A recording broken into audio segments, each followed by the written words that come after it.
Alright, the first trig sub video was all about how to pick what to substitute, right? It was about picking what to put in for x to make an identity work out under the square root so that the square root cancels and you can integrate somewhat normally only with thetas instead. But now we're going to address the second half of that, which is, well, hey, I switched to theta and integrated, now what would it do? Because the question was in terms of x, not theta, so you can't answer the question with a bunch of thetas in it and think you're going to get it right. You got to undo what you did. You took advantage of theta, did some switcheroos, but now you got to switch back before you're done. So let's see how to do it. Interestingly, we're going to use SOHCAHTOA, which is like the first thing you ever learned in trig. Doesn't sound very fancy, right? But it's not too bad. So check it out. SOHCAHTOA, hopefully everyone knows what that means by now.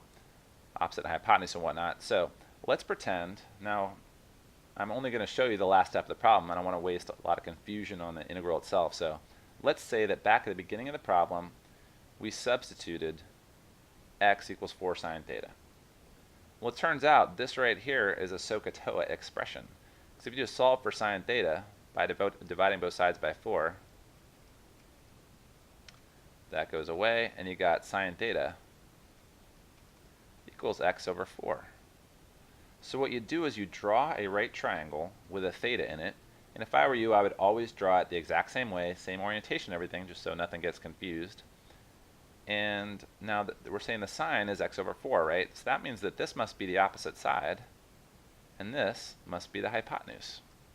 So that's what I'm going to do. I'm going to put an x across, I'm going to put a 4 for a hypotenuse, and then depending on what your answer is, now naturally this isn't the whole process, but I'm just showing you here how to draw the triangle. So typically you're going to also want the third side, because of course the sine only gives you the x and the 4, but what's the third side of the triangle? Well, sine doesn't have a side adjacent, but we can use Pythagorean. So the Pythagorean theorem, if you got the hypotenuse is 4 and you got a side of x, this last side is going to be 4 squared, which is 16, minus x squared under a square root. So this is a triangle. So now if you had a tan theta in your answer, after you integrated, you end up with tan theta plus c or something.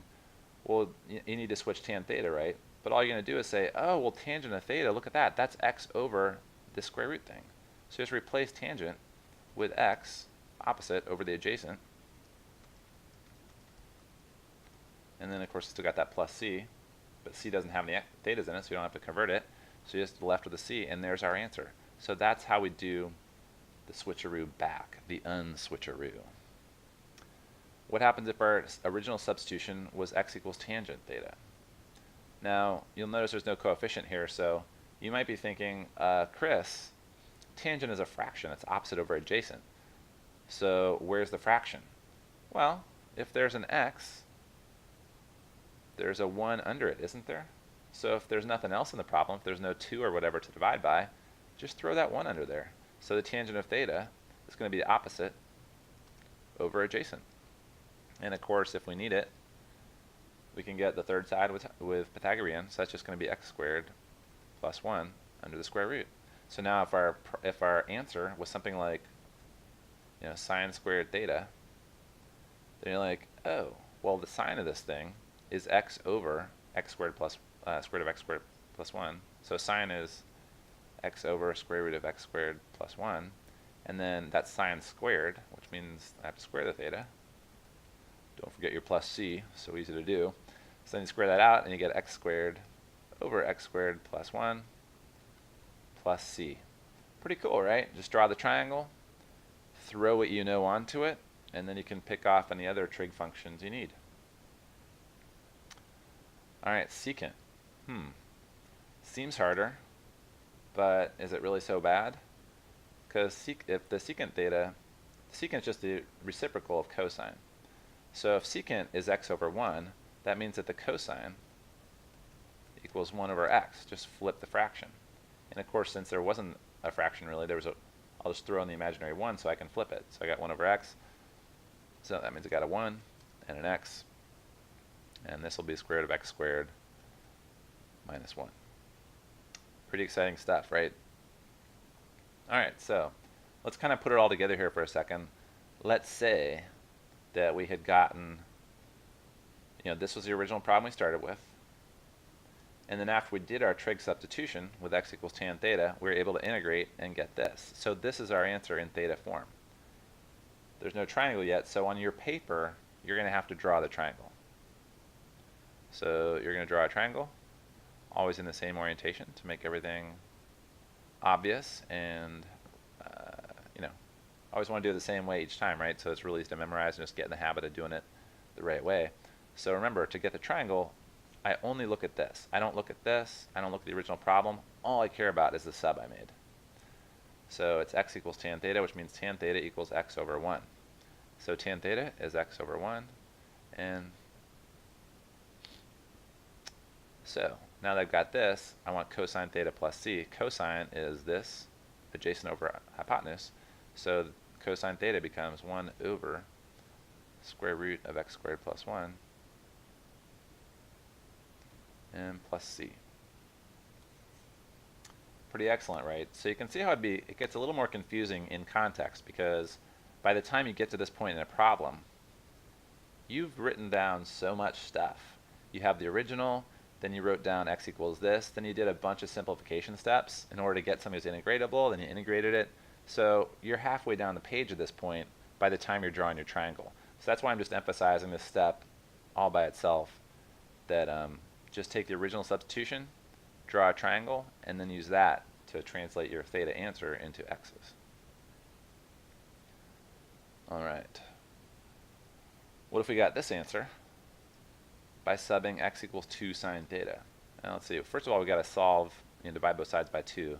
So we get sine theta equals x over 2. Draw our triangle the same way every time. Sine theta is opposite over hypotenuse. Now you'll notice that the answer we want to sub in for is tan theta. Tangent has an adjacent in it, which means I need this side. So I can do Pythagorean, square root of 4 minus x squared. And now I got tan theta is x over adjacent, which is 4 minus x squared, under the square root, plus c. Alright, see, it's actually, in a way, the most automatic part of these problems. This one looks worse, but it's not. So again, if we substituted this in order to get this answer, there's an answer because it's got a plus c in it, we'll just draw the triangle once, and then we can use it to get however many trig functions we need out. So here's my theta. So divide both sides by 3, put that under there.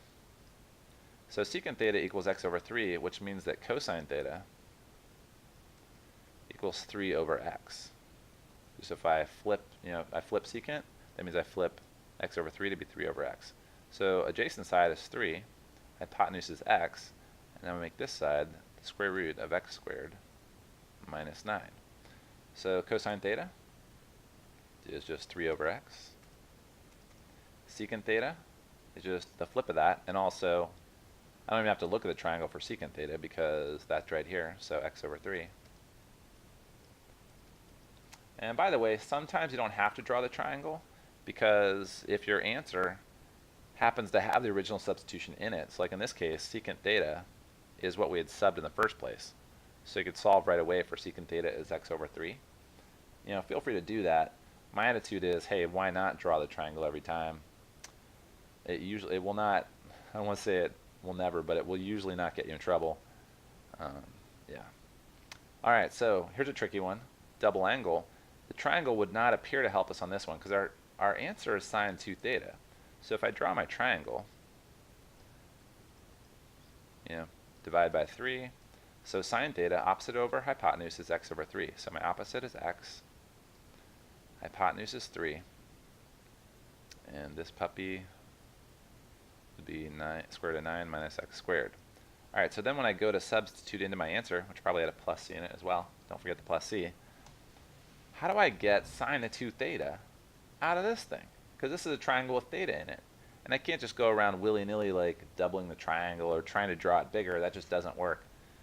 But you may recall from trig there was something called a double angle formula. Double angle for sine 2 theta is 2 sine theta cosine theta. And that is definitely one that you're supposed to remember. I mean, that one pops up all the time in calculus. Alright, so once you've made this transformation, oh yeah, now I can use the triangle. So I've got 2 times the sine theta is just x over 3. That also comes from the triangle. And then cosine theta is square root of 9 minus x squared over 3. And of course, at this point, you can kind of multiply everything together, so you get 2x square root of 9 minus x squared over 9 plus c. All right, radical. So as you can see, double angle formula, got to use it. Just real quick, what's the cosine of 2 theta equal to? Oops. 2 theta? The one you see most often is cosine squared theta minus sine squared theta. There's a couple other versions you can get that have like 2's in them and stuff by combining this with other identities, but the main one is this. That'll usually get you where you need to go. Alright, now this last one is super tricky. Why? Let's say we integrated something and the answer wasn't a trig function, it was just theta. And you'll see this happen in one of the problems we're going to do in the next section. So usually what this means is that you did trig sub, but then all the trig functions canceled. Like maybe you got a cosine over a cosine, they canceled out. So you just ended up integrating d theta. And obviously that's what you integrated if you just got theta, right? The only thing that integrates to theta is d theta with nothing else around. So this might look like you're in a pickle. There's 2 ways to think about this though. One is that you could rearrange this so you get sine theta equals x over 3, kind of like how we've been doing it. So one way to do this is to just solve for theta. And how do you solve an equation like this for theta? We just take the inverse sine of both sides of the whole thing. So that cancels that, you end up with sine minus 1 over here as well. So you end up with theta equaling the arc sine of x over 3 plus c. Another way to look at this is that when you first did the problem, you probably, if you had memorized your arc, your inverse trig function integrals, you probably could have or should have noticed that that was the arc sine formula when you first walked up to the problem. And lastly, if you haven't spotted any of this, that was a really bad triangle. If you still haven't spotted it at that point, and you get to the triangle drawing phase, we could still draw the triangle, right? Because the sine of where is it? Sine equals x over 3. So x over 3 was my sine, and here's my theta. And then I'm plugging in for what's theta? Well, couldn't you just say, well, gosh, I have a triangle with 2 sides in it. So, and the 2 sides I have are opposite and hypotenuse. So couldn't I just say, well, hey, theta equals the inverse sine of x over 3, which is pretty much like what you would have gotten from this technique. So point is, if you just have theta, think about it probably being an inverse function, and you want to do the inverse of the thing you subbed. Better yet, though, is if you just memorize all your formulas for inverse trig function integrals, then you won't even have to worry about this. So that's it for how to get from the substitution back to x. Now in the next video we're actually going to work some examples in their entirety, but now that we've seen both the beginning process and the end process, we should be able to just kind of mix it together and do really well with these trig sub examples in the next video.